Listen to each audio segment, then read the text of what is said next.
thank you very much. It's an honor to have President Zelensky of Ukraine, and we've been working very hard, very close. So we've actually known each other for a long time. We've been dealing with each other for a long time and very well. We had a little negotiation spat, but that worked out great. I think for both countries, I think for the world, actually, beyond both countries. And we have something that is a very fair deal. And we look forward to getting in and digging and working and getting some of the rare earth. But it means we're going to be inside, and it's a big commitment from the United States, and we appreciate working with you very much. And we will continue to do that. We have had some very good discussions with Russia. I spoke with President Putin, and we're going to try and bring this to a close. It's something that you want and that he wants. We have to negotiate a deal. But we've started the confines of a deal, and I think something can happen.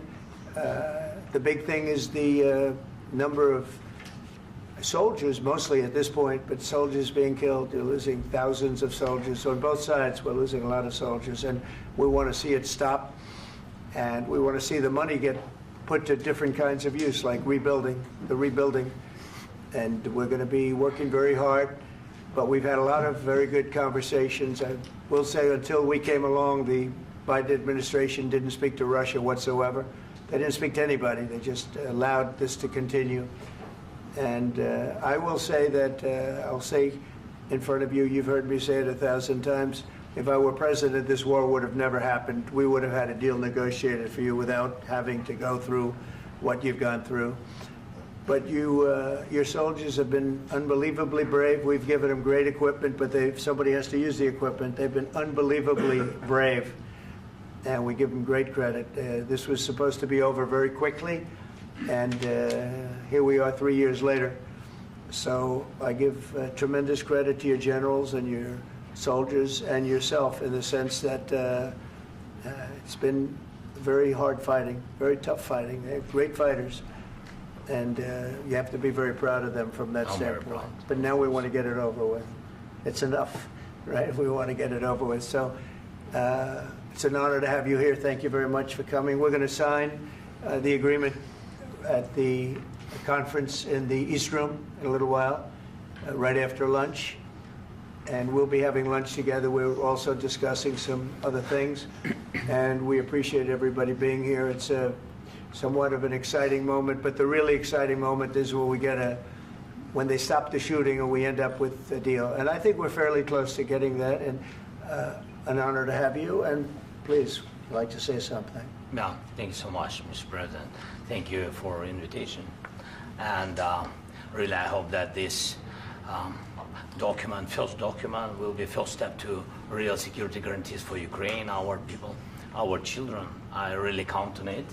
And of course, we count that America will not stop support. Really, for us, it's very important to support and to continue it. I want to discuss it with details further during our conversation, and of course, the infrastructure or security guarantees.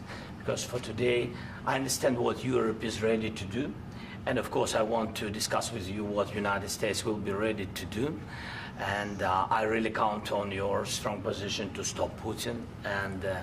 And you said that enough with the war. I think that is very important, Ben, to say these words to Putin at the very beginning of war, because he is a killer and terrorist. But I hope that together we can stop him. But for us, it's very important to, to save our country, our values, our freedom and democracy, and of course, no compromises with the killer about our territories. But it will be later. And of course, what I wanted, we spoke about it by phone with you about the drones production. We have very good drones production. I think the best one in the world for today because of the war. Yes, and of course, we need very much the air defense. You have the best air defense in the world, and really you helped us under attacks of Russians. And I want to speak how we can exchange the licenses. We're open to share the licenses of all our drones with you, of course, with the United States. And we need licenses for quick production of air defense. Even after the war, we need our nation to be calm, that we are secure. So that's why we need this air shield. And of course, about this I want to speak about the contingents. I think that France and UK already spoke to you, and we know that Europe is ready, but without the United States, they will not be ready to be as strong as we need. And then the last point, last not least, about exchange, about our people and children.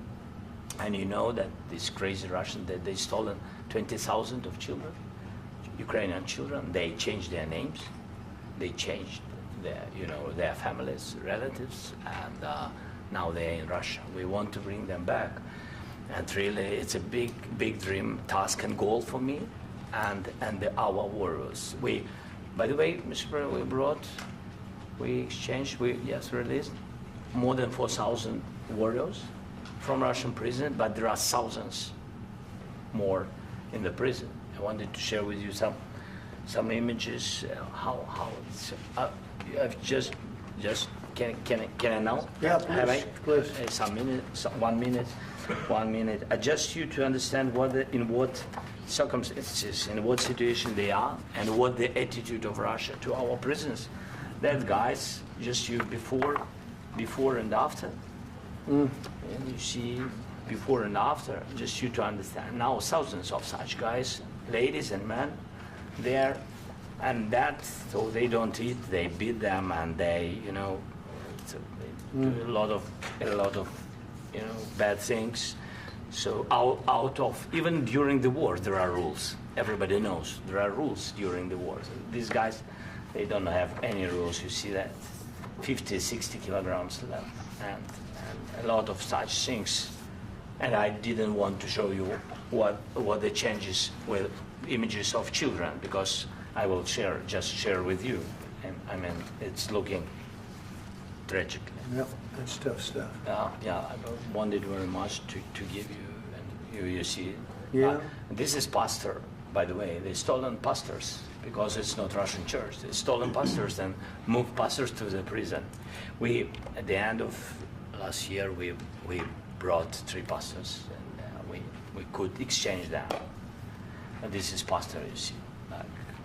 Yeah, that's tough.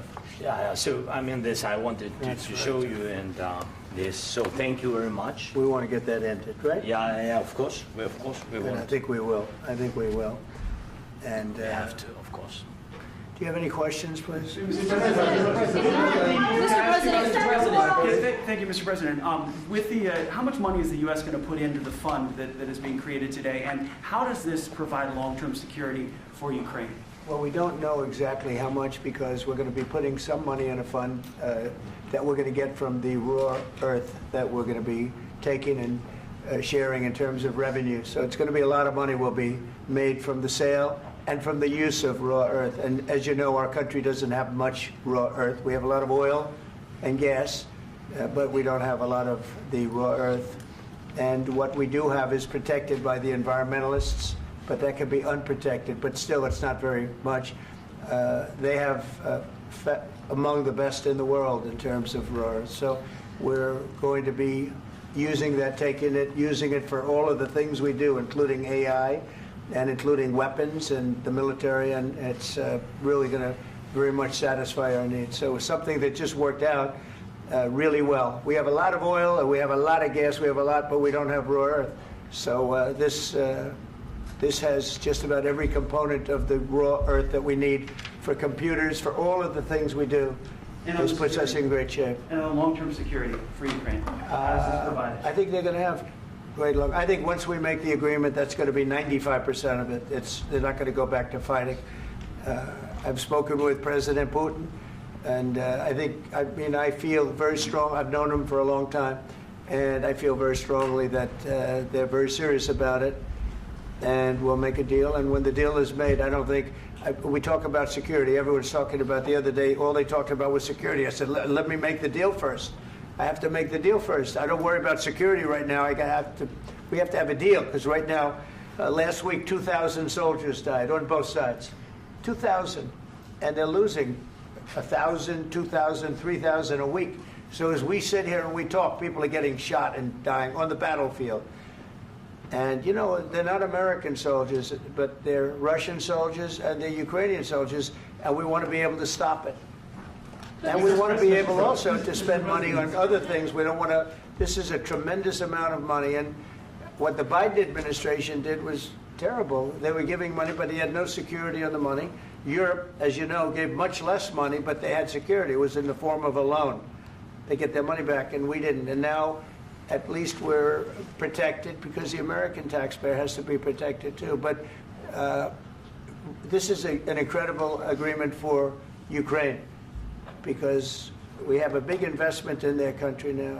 And what they have, very few people have. And we're able to really go forward with very, very high-tech things and many other things, including weaponry that we're going to use in many locations, but that we need for our country. Mr. President, This allows us to do that. will you continue I'm sorry. sending military aid? Yes, go ahead, please. If I can just yes. In the document, there is one of the very important points. If we speak about business and investment, we never had LNG terminals in Ukraine. This document will open. I mean, the next documents, but anyway, here we see in the framework, we see really goodwill for this. LNG terminals for us is very important, and I think for security of European continent. We have the biggest storage, gas storage. We have the biggest in Europe. Yes, and we can use it. Use it for LNG. Use it for LNG, and we will do it. And really, we can help Europe because Europe really helped. President Trump said that they made less support, but they are our friends and they are our very supportive partners. They really gave a lot, Mr. President. They did. They gave a lot, but they gave much less. No. Much less. No.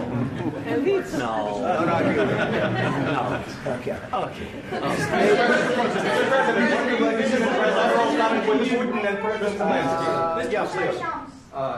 Mr. President Trump, you have repeatedly called the deal with Ukraine as a historical one. And as a President of the United States, you make historical decisions in other issues which affect America and other world. So what place in the world history do you want to take? And do you associate yourself with any famous historical figures? Yeah, I'd say George Washington, Abraham Lincoln. I would say I'm far superior to George Washington and Abraham Lincoln. Now, you know I'm only kidding, right? Because when I say that, the fake news is going to go wild. They're going to say he considers himself to be better than Washington. But you never know. You never know. I don't compare myself to anybody. I'm here to do a job.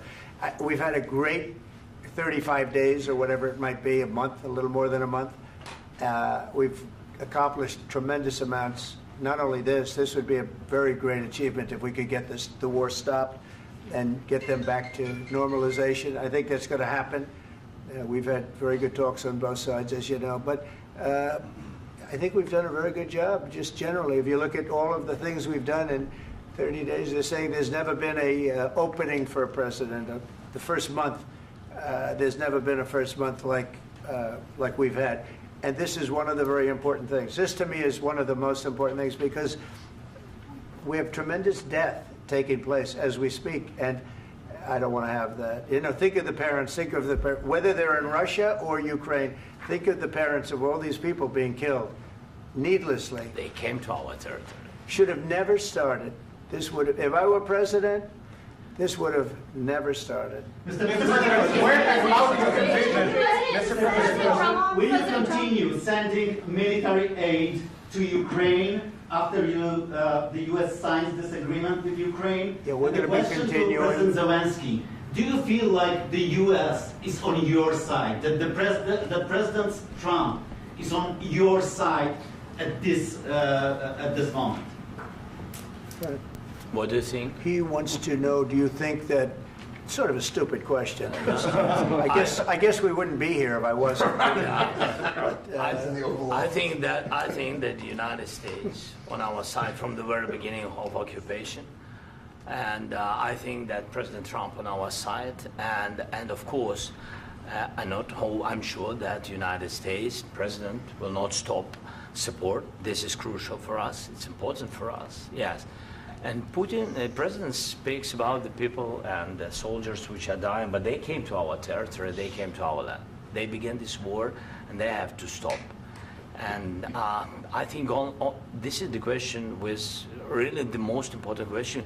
Can President Trump, I hope yes, with some other allies, to stop Putin, withdraw these enemies, our enemy, withdraw these troops from our land?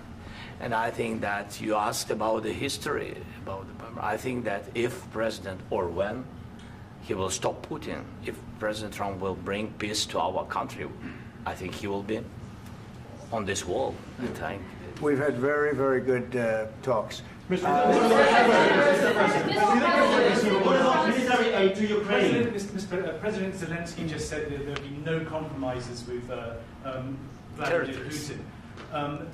I just wanted to ask both of you. Firstly, are there compromises that you think that President Zelensky is going to have to make? And President Zelensky, is there anything that you might think you may be able to offer or bring to the table, for example, elections? Thank you. I think you're going to have to always make compromises. You can't do any deals without compromises. So certainly he's going to have to make some compromises, but hopefully they won't be as big as some people think you're going to have to make. That's all. That's all we can do. I'm here as an arbitrator, as a mediator to a certain extent between two parties that have been very hostile, to put it mildly. They've been very hostile. This has been a vicious war. This has been a vicious war. You know, it's a very level battlefield, and those bullets go out, and as I've said many times, we were talking about it with Pete, many times the only thing stopping those bullets is a human body. And in the case we're talking about, generally young human bodies are stopping a lot of bullets. It's dead level. That's why it's great farmland. It's great land. It's great farmland, but there's very little protection against the bullets that are being, and other things that are being shot. So all I can do is see if I can get everybody at the table and get an agreement. And I think we're going to end up with an agreement. Otherwise, I wouldn't probably be even here today. Mr. President, I've got two questions for you. You think ultimately your legacy will be the peacemaker and not the president that led this country into another war and ended foreign wars? And I've got a question. I hope it will. I mean, I hope I'm going to be remembered as a peacemaker. This would be a great thing if we could do this. I'm doing this to save lives more than anything else. Second is to save a lot of money, but I consider that to be far less important. So I hope I'm going to, thank you, Brian, for that question. It was a nice question. I hope I'll be known and recognized as a peacemaker. This would be a great thing to solve. This is a very dangerous situation. You know, this could lead to a third world war. This was headed in the wrong direction. If this election were lost, if we didn't win this election, and by the way, we won it by a lot. That was a mandate. We won every swing state. We won the popular vote by millions and millions of votes. We won everything. The districts, you look at the areas of red, take a look at a map. This was a big mandate, and this was one of the things. I said, we're going to get this thing settled.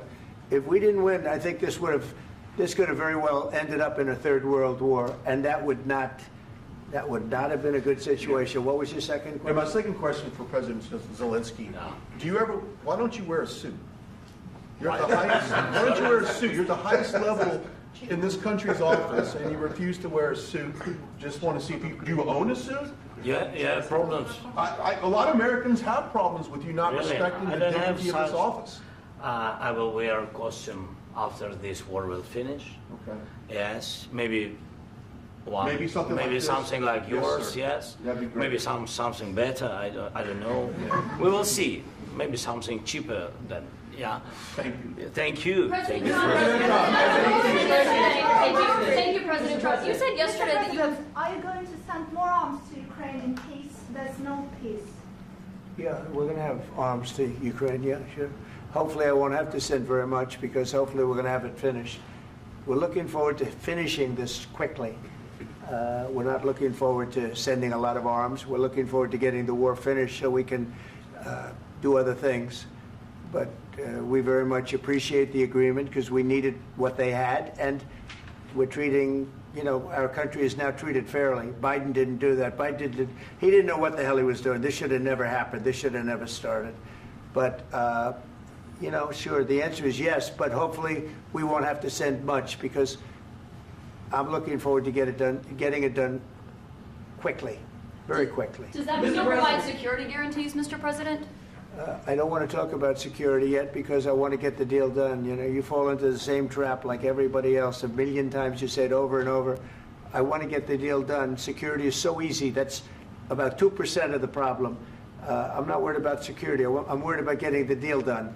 The security is the easy part. Security is very nice. Everybody stopped shooting. And now will Europe put people there? I know France is going to. I know the UK is going to. I know other countries are going to, and they happen to be right next door.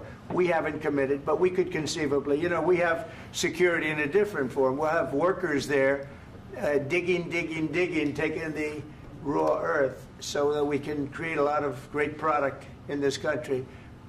So in that sense, you have something, but we haven't determined that yet. I will say, in speaking to France and in speaking to, and they were here, as you know, last week and just the other day, they have committed to a lot of security. I don't think you're going to need much security. I think once this deal gets done, it's over. Russia's not going to want to go back, and nobody's going to want to go back. When this deal ends, I really believe this deal is going to be over. Question? Yeah, please go ahead. Go ahead. Thank you. Mr. President, thank you.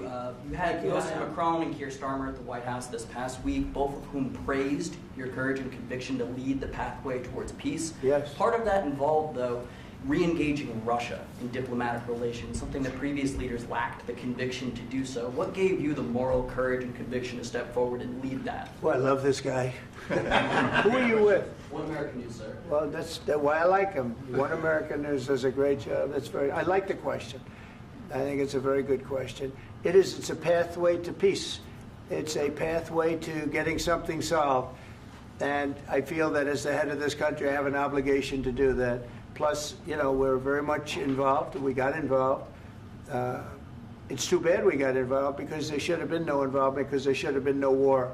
And there shouldn't have been October 7th. That would have never happened. As you know, Iran was broke.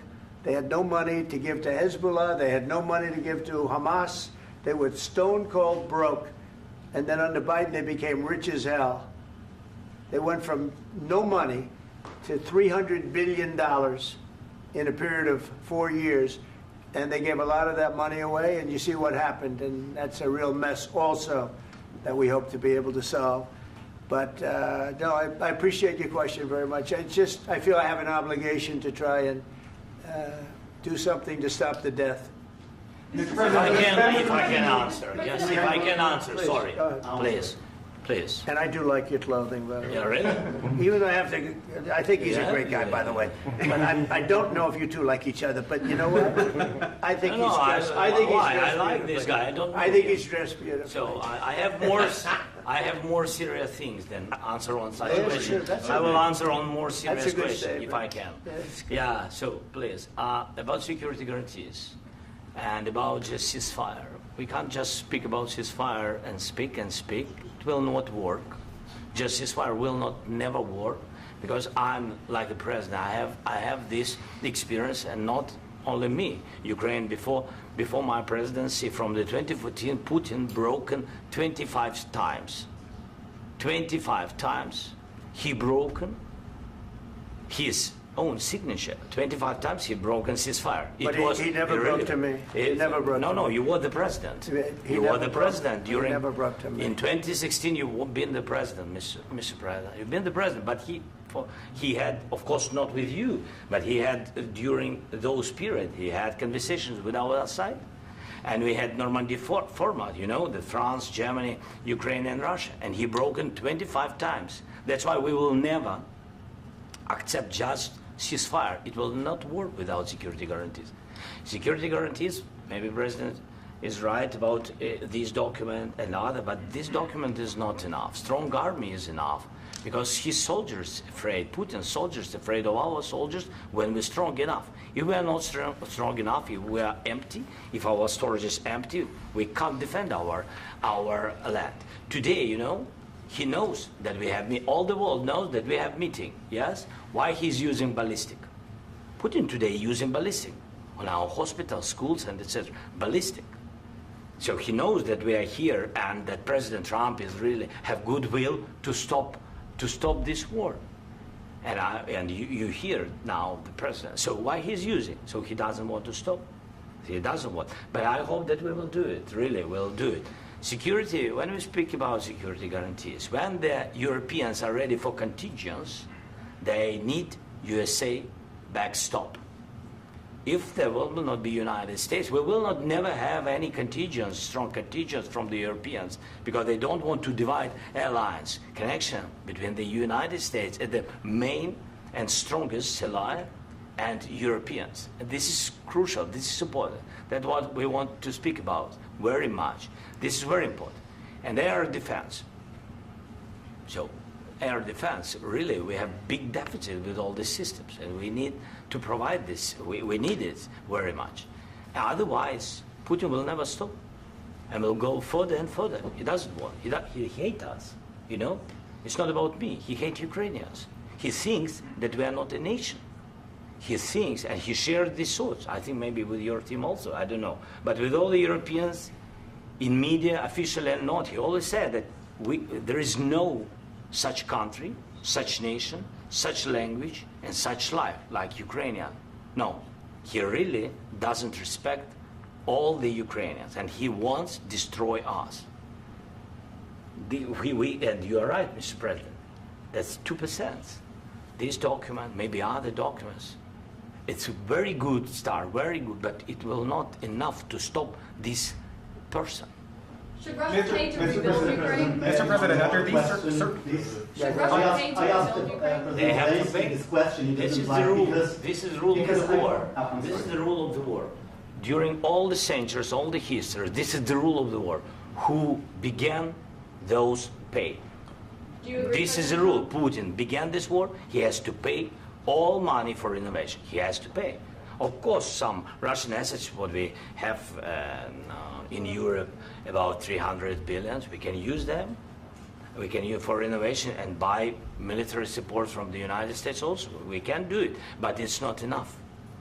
It's not enough. President, under these circumstances, do you envision a trilateral summit with Putin and President Zelensky? Wait 1 second. I asked this question that you didn't like because I wanted to know if you want to position yourself in the middle between Russia and Yes. Ukraine, or on the Ukraine side. No, I'm in the middle. I want to solve this thing. I'm for both. I want to get it solved. And it's wonderful to speak badly about somebody else, but I want to get it solved. If we can solve it, great. If we can't solve it, they're going to have to fight it out, and who knows what's going to happen. But I want to see it get solved. May I follow up? One more question about U.S. troops in Europe. After Russian invasion of Ukraine, your predecessor sent additional troops to Eastern Europe, including Poland, my country. Yeah. Are you committed to keeping these troops on the eastern flank of NATO in the future? I'm very committed to Poland. I think Poland has really stepped up and done a great job for NATO. As you know, they paid more than they had to. They are one of the finest groups of people I've ever known. I'm very committed to Poland. What about Baltics? Poland's in a tough neighborhood, you know. What about the Baltics? The Baltics, they got a lot of, it's a tough neighborhood too, but we're committed. We're going to be very committed, and we're committed to NATO. But NATO has to step up, and the Europeans have to step up more than they have. And I want to see them equalize, because they are in for far less than we're in, and they should be at least equal. You understand that?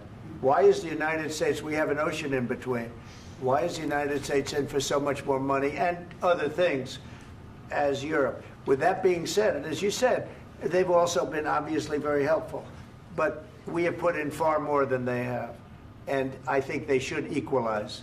Mr. President, Please, go ahead. Ask you about the agreement again today. What changed between the first time that Secretary Bessent gave President Zelensky the agreement and today for the signing? We made a deal. So What was the I'm just, deciding factor? I'm a business person. We made a deal. That's what changed. Along with minerals. I didn't think we were going to make a deal, and We ended up making the deal, so that changed. Mr. President, what and how do you envision a trilateral summit with President Zelensky and Putin? I don't know, under but these well, they circumstances? don't like each other. I can tell you that. Okay? They do not like each other. This is not a love match, and it's unfortunate. That's why you're in this situation. The United States should not have allowed this to happen. Okay? The United States, run by a man that didn't know much. I'm going to be very nice. Run by an incompetent person, very incompetent person, should never have allowed this to happen. I've stopped wars. I've stopped many wars. My people will tell you, I stopped wars that nobody ever heard about. I stopped wars before they ever started. You can look at some of, I could give you a lot of nations that would tell you right now they were probably going to war. I could tell you right now there's a nation thinking about going to war on something that nobody in this room has ever even heard about. Two smaller nations, but big, still big. And I think I've stopped it. But this should have never happened. Mr. President, About sorry, just a second. About any negotiations. First of all, I want really to tell you, and I think that everybody understands that Ukraine, more than Ukrainians, nobody wants to stop this war.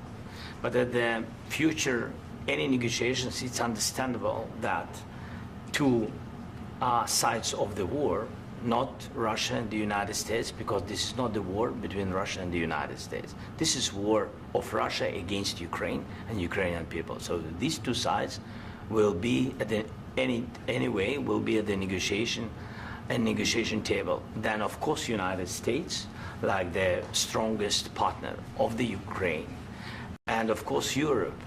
I think Europe is very important. I want to speak about it with the president. Yes, Europe is very important for us because we really defend Europe for today. All Europeans really recognize that we are defending the line, and they have real life, and our people are dying. That's why they helped us. And also, it's about the NATO. Yes, between, like the president said, you have big, nice ocean. Yes, between us. But if we will not stay, Russia will go further to Baltics and to Poland, by the way. But first to the Baltics. It's understandable for them because they've been in the USSR. You know, they've been one of the republics of the USSR, and Putin wants to bring them back to his empire. It's a fact. And when he will go there, if we will not stay, you will fight. Your American soldiers, it doesn't matter, do you have ocean or not, your soldiers will fight. Mr. President, would you be willing to visit Ukraine, maybe Kyiv or Odessa, which is known to be a 30-year-old Black Sea? It was my question. I'm sorry. I don't want to talk about Odessa now. Let's not talk about Odessa. I want to talk about making a deal, getting peace. We don't have to talk about Odessa, but a lot of cities have been destroyed. There are a lot of cities that are not recognizable. There's not a building standing. No, And a lot of things have Mr. to President, happen. you have to come and to look. No. We have very good cities. Yes, a lot of things have been destroyed, but mostly cities alive, and people work, and children go to school. Sometimes it's very difficult. Sometimes closer to front line, children have to go to underground schools or online, but we live. Ukraine is fighting, and Ukraine lives. This is very important. And maybe it's Putin is sharing this information that he destroyed us. No, he lost 700,000 people, 700,000 soldiers. He lost everything. Yes. So, Mr. President, one more. I mentioned Poland. Please, go ahead. When did you last speak with President Putin, and what did he say that? A couple of days ago. And what did he tell you that gave you the assurance that he wanted peace? Well, that's what I do. My whole life is deals. I know pretty good. And I've known him for a long time. I've dealt with him for a long time. He had to suffer through the Russia hoax. You know, Russia was a hoax. It was all Biden. It was nothing to do with him. So he had to suffer through that, and he was able to do that. I think that he wants to make a deal, and he'd like to see it end. That's all I do. That's what I do. My whole life, that's what I do, is make deals. And I'm in the middle of a mess, because this is a real mess. It's a very dangerous one. If this doesn't get solved now, it's not going to get solved for a long time. So I hope we're going to get it solved. In the back, please. Thank you, Mr. President. Prime Minister Starmer claims repeatedly that his government believes in free speech and was not engaged in censorship. But his country's government arrests people for memes and thought crimes, and even more worrisome is pressuring American companies to censor Americans on its behalf. How can he be a reliable, trustworthy partner when he says things that are demonstrably false on such an important topic? Well, we actually spoke to him about that yesterday, and we thought they took it very, very much too far. JD was very strong on it. So was I. So was Marco. And we've been speaking to him about it. Marco, would you like to say something about that? Yeah, we have concerns, obviously, with the conduct of those, particularly as it impacts Americans. And there's real concern that American speech, which is online, could fall into the hands of British or any country's jurisdiction. And so this is a point the Vice President made at Munich, and I think it's a very compelling one that what unites us with Europe, as much as anything else, is these shared values, and one of them being free speech. And so if Americans are threatened by it, we're going to need to take action in that regard. Mr. President. It's actually a very important question. We spoke about this in detail with the Prime Minister, the Foreign Secretary, and others at lunch yesterday. And I know that Secretary of Commerce Lutnick followed up in private meetings last night. This is really important. We believe Americans have the right to speak their mind, even if we in this room disagree with them. They have the right to speak their mind in the public square, which is often online these days. And we're going to defend that right as it pertains to American companies and American citizens vigorously if we have to. I do think that under the President's leadership, we're going to find common ground with our friends in the UK on this question, but it remains to be seen. The principle that will guide us is we believe in free speech in this country, and we'll fight for it for American citizens.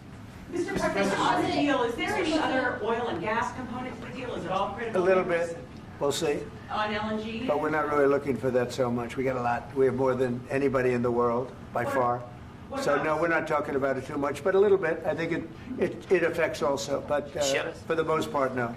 And sir, is there any agreement from Ukraine to purchase U.S. LNG as part of the deal, or is that on the table at all? No, we don't need that. Mr. President, I just wanted to ask you about, you just mentioned that you'd spoken to Vladimir Putin a couple of days ago. Just to be clear, that's a new call, not the one that you... I've spoken to him on numerous occasions. Okay. And how was the latest call? What did you discuss? How did it go? Are you serious with that question? I am. I'd love to know. It went well. I think we're going to have a deal. On the minerals deal, Mr. President, some of those minerals are in the east of Ukraine, not far from the front lines and in areas that Russia has occupied. Will you direct President Putin to withdraw his forces from those areas if there's U.S. interest? Well, we'll take a look at the time. We have a lot of area. It's a very big area we're talking about, so we'll take a look. I'll study that, and I'll see. And who would protect those minerals if they are U.S. interests? Would that be Ukrainian forces? They'll be protected. The agreement will protect them. U.S. The agreement, yeah, we're signing an agreement. Right, but what if Russia tries to invade or there's Russian aggression in their spots? I just told you I don't think that's going to happen. And if that were going to happen, I wouldn't make a deal. If I thought that was going to happen, I wouldn't make a deal. Some people may wonder why... You know, they ought to focus on CNN on survival, not asking me these ridiculous questions. Focus on surviving, because CNN's got such low ratings, I don't think they're going to survive. Let's go. Please, go ahead. Since I already mentioned Poland, Poland was under Russian control for decades after the Second World War. When I was a kid, I looked at the United States not only as a most powerful country, richest country in the world, the country that has great music, great movies, great muscle cars, but also as a force for good. And now I'm talking with my friends in Poland, and they are worried that you align yourself too much with Putin. What's your message for them? Well, if I didn't align myself with both of them, you'd never have a deal. You want me to say really terrible things about Putin and then say, "Hi, Vladimir, how are we doing on the deal?" That doesn't work that way. I'm not aligned with Putin. I'm not aligned with anybody. I'm aligned with the United States of America and for the good of the world. I'm aligned with the world, and I want to get this thing over with. You see the hatred he's got for Putin. It's very tough for me to make a deal with that kind of hate. He's got tremendous hatred, and I understand that, but I can tell you the other side isn't exactly in love with, him either. So it's not a question of alignment. I'm aligned with the world.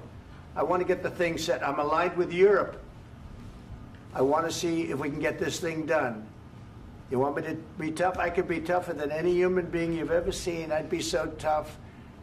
But you're never going to get a deal that way, so that's the way it goes. All right, one more question. I will respond to this. So look, for 4 years in the United States of America, we had a president who stood up at press conferences and talked tough about Vladimir Putin, and then Putin invaded Ukraine and destroyed a significant chunk of the country. The path to peace and the path to prosperity is maybe engaging in diplomacy. We tried the pathway of Joe Biden of thumping our chest and pretending that the President of the United States' words mattered more than the President of the United States' actions. What makes America a good country is America engaging in diplomacy. That's what President Trump is doing. Can I ask you? Sure. Yeah? Yeah. Okay.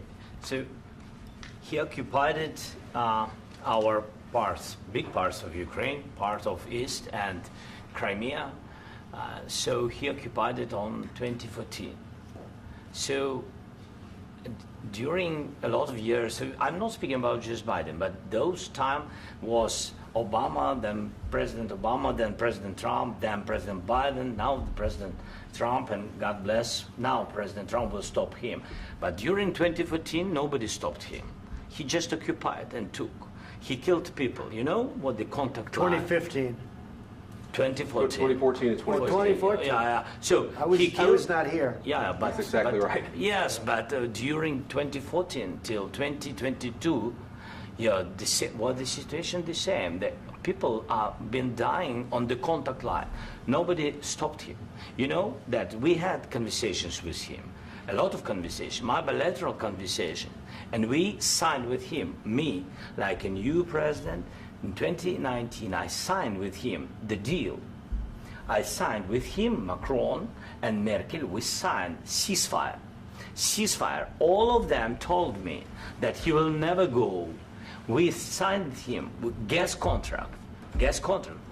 Yes, but after that, he broken this ceasefire. He killed our people and he didn't exchange prisoners. We signed the exchange of prisoners, but he didn't do it. What kind of diplomacy, JD, you are speaking about? What do you mean? I'm talking about the kind of diplomacy that's going to end the destruction of your country. Yes, but if you Mr. President, with respect, I think it's disrespectful for you to come into the Oval Office and try to litigate this in front of the American media. Right now, you guys are going around and forcing conscripts to the front lines because you have manpower problems. You should be thanking the President for trying to bring an end to this conflict. Have you ever been to Ukraine that you say what problems we have? I have been to. Count once. I've actually watched and seen the stories, and I know what happens is you bring them on a propaganda tour, Mr. President. Do you disagree that you've had problems bringing people into your military? We have problems. And do you think that it's respectful to come to the Oval Office of the United States of America and attack the administration that is trying to prevent the destruction of your country? A lot of questions. Let's start from the beginning. Sure. First of all, during the war, everybody has problems, even you, but you have nice ocean and don't feel now, but you will feel it in the future.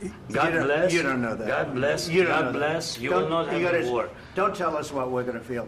We're trying to solve a problem. Don't tell us what we're going to feel. I'm not telling you. Because I'm you're in no answering on position this to question. dictate that. That's Remember exactly what this. you're doing. You're in no position to dictate what we're going to feel.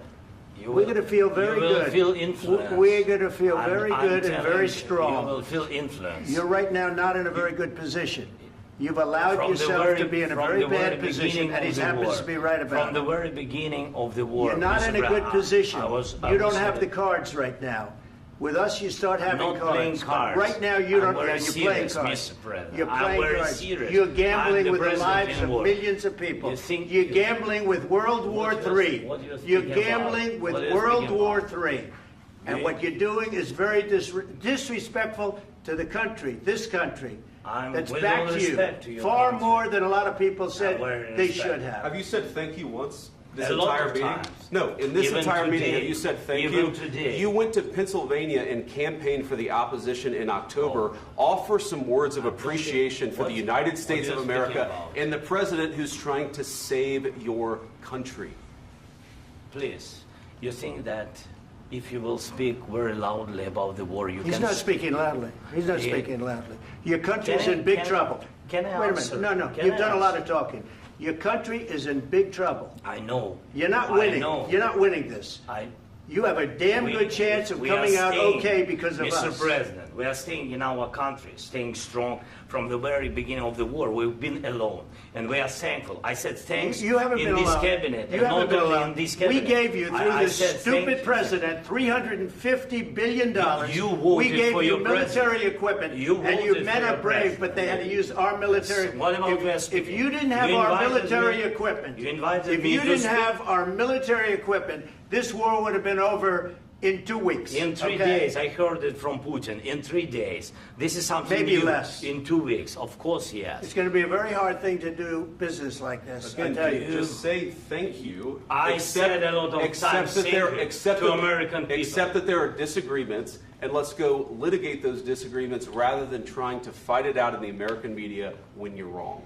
We know that you're wrong. But you see, I think it's good for the American people to see what's going on. I understand, sir. I think it's I very understand. important. That's why I kept this going so long. You have to be thankful. You don't have the I'm cards. thankful. You're buried there. Your people are dying. tell you You're again, running I low know. on soldiers. Don't- Listen, don't please, you're running Mr. low on President. soldiers. It would be a damn good thing. Mr. And then President. then you tell us, I don't want a ceasefire. I don't want a ceasefire. I want to go and I want this. Look, if you could get a ceasefire right now, I tell you, you take it so the bullets stop flying and your men stop getting killed. Of course, we want to stop the war. But you're I saying said- you don't want a ceasefire. But I said to you, I want a ceasefire. with guarantees. Because you'll get a ceasefire faster than an agreement. Ask our people about ceasefire, what they think. That wasn't it doesn't with matter me. for you what that what wasn't is- with me.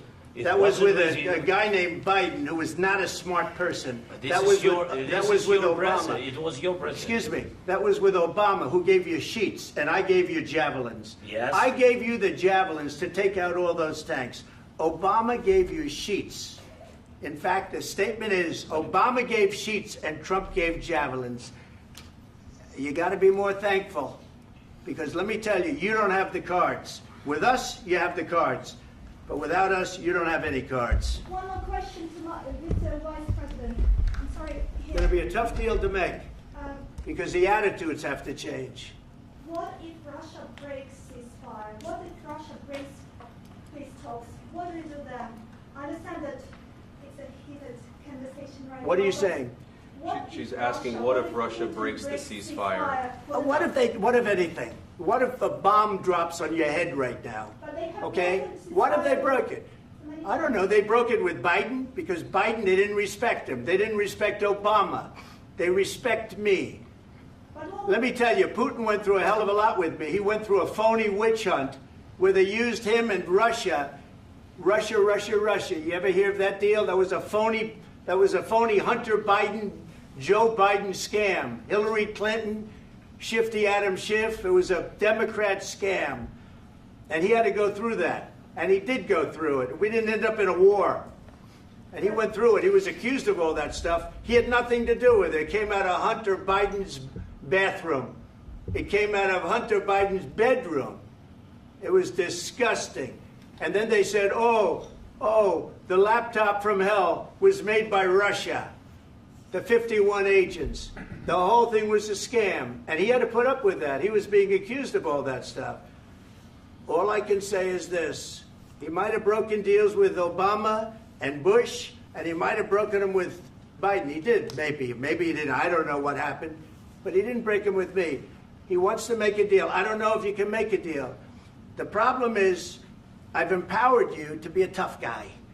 And I don't think you'd be a tough guy without the United States. And your people are very brave. But you're either going to make a deal or we're out. And if we're out, you'll fight it out. I don't think it's going to be pretty, but you'll fight it out. But you don't have the cards. But once we sign that deal, you're in a much better position. But you're not acting at all thankful. And that's not a nice thing. I'll be honest, that's not a nice thing. All right, I think we've seen enough. What do you think? What's huh? this negotiation? This is going to be great television, I will say that. All right. We'll see what we can do about putting it together. Thanks, sir. I know this is I need the back of this. Negotiate, given that. We'll see. see. I don't. All right, guys, come on. Please. Hey, control. Right, go. Guys, come on, let's move.